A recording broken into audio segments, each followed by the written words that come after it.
time check guys, it's 5:08 a.m.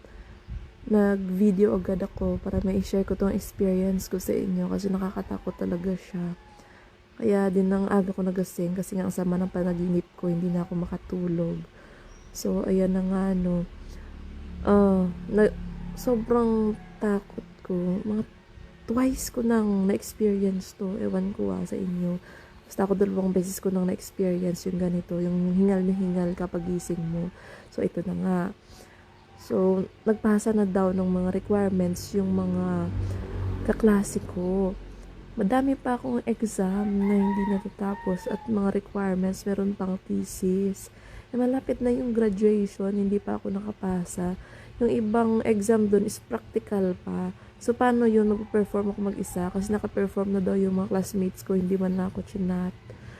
Grabe yung kinatatakot ko yun. Kasi, malapit na yung graduation tapos hindi ka pa tapos magpasa ng mga requirements mo. Tapos, ang malala dun guys, matagal na akong graduate.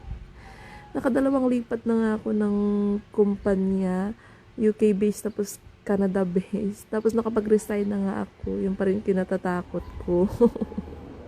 Hindi updated yung panaginip ko. Ano ba yan?